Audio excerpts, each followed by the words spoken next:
Nagmamatikang adobo sa gata, tumbong at isaw ng baboy.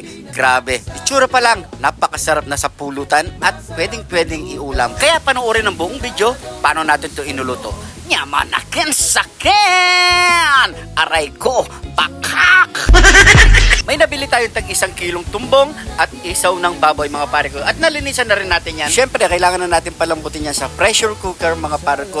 At siyempre, maglagay na rin tayo ng bawang, sibuyas, luya at pamintang lunal. Lagyan na rin natin ng asin. Siyempre, kailangan na natin takpan yan. Palambutin natin yan mga pare ko nasa 1 oras mga pare ko. So, antayin lang natin. Let's go! After 1 hour mga pare ko, malambot na ang ating tumbong at isaw ng baboy. At kailangan na rin natin itong hiwain na ganyan lang kalalaki mga pare ko. Gusto ko lang i-shoutout ang mga bagong followers natin dyan. Maraming salamat po. Welcome na welcome po kayo dito sa June TV mga pare ko. At kung hindi ka pa naman nakafollow, mag-follow na para updated po kayo sa mga bago nating ilalabas na videos. Shoutout nga pala sa nag-request na napili kong luto ngayong araw mga pare ko na si Herbert Oliveros mga pare ko.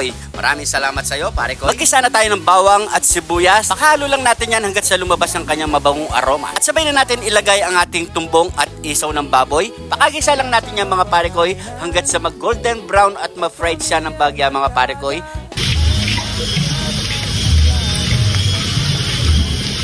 Kapag ganyan na ang texture niya mga pare ko, okay na yan. Maglalagay na rin tayo ng suka mga pare ko at syempre toyo. Tansyahin nyo lang mga pare ko. Syempre di mawawala ang kidlat ni June TV. Konting MSG at konting tubig.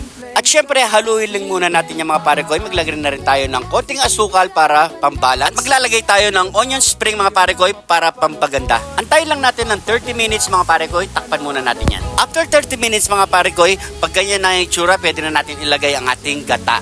At haluin lang na lang bagya mga pare ko. At takpan na natin yan, hintayin na lang natin magmantika ang ating adobo. After 30 minutes mga pare ko, ayan na, nagmantika na ang ating adobo sa gatang tumbong at isaw ng baboy. So ano pang kasunod niyan? Nyamanakin sakin! Aray ko, pakak! Kain na tayo mga pare ko. Thank you po sa pagkain. Yan. Sura pa lang, napakasarap na. Dito tayo sa tumbong.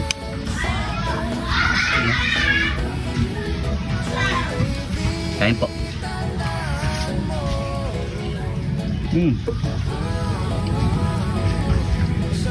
Grabe, sarap.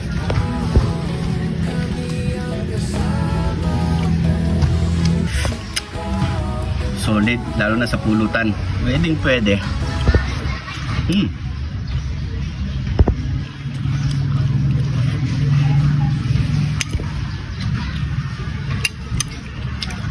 Sarap.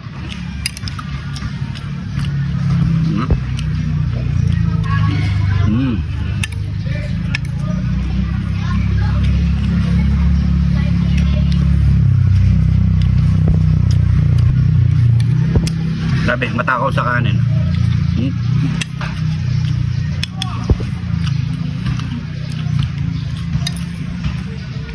Up.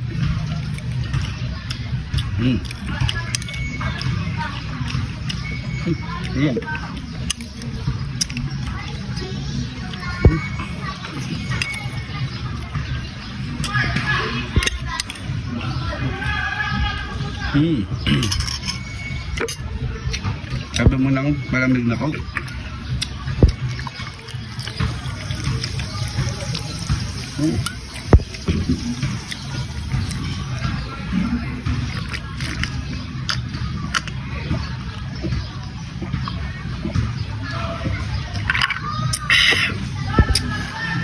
Thank you Lord.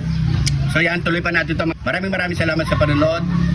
Try nyo na, lutuin. Napakasarap mga pare ko. Ingat po kayo lagi dyan. God bless po.